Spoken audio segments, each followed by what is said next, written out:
Si on reste dans la même logique, après avoir vu comment avoir plusieurs arguments, tu pourrais te demander comment renvoyer plusieurs choses. Dans la plupart des langages de programmation, la solution est très très simple, il n'y en a pas. Voilà.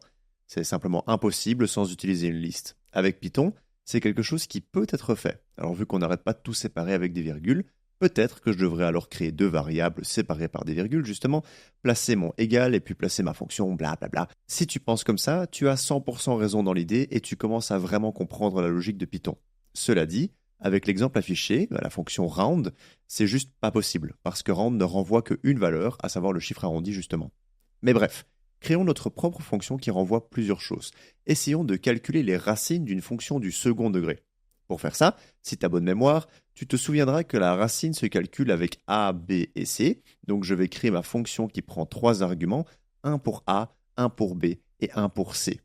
Dans cette fonction, je vais commencer par calculer delta pour faire simple. Delta valant b carré moins 4 fois a fois c, je peux facilement la retranscrire en Python. Ensuite, on calcule les deux racines. La forme est moins b plus ou moins racine de delta, le tout divisé par 2 fois a. Donc, la première racine sera avec un plus et la suivante sera avec un moins. On arrive tout doucement à notre objectif parce que maintenant, l'idée est de retourner notre racine. Le souci, c'est que, par défaut, je ne peux en retourner qu'une, pas vrai? Eh ben c'est faux, je peux en retourner plusieurs, autant que je veux en fait. Il suffit de retourner racine 1, virgule, racine 2, et c'est tout. J'ai une jolie fonction qui retourne deux choses. Essayons pour voir. Je prends les valeurs qui tombent juste avec un delta positif, par exemple 2x carré moins 4x moins 6 est parfait pour notre cas. Je crée donc une variable x égale racine avec entre parenthèses les arguments 2, moins 4, moins 6, et ça fait le café. Ça me rend bien deux racines, ça, non?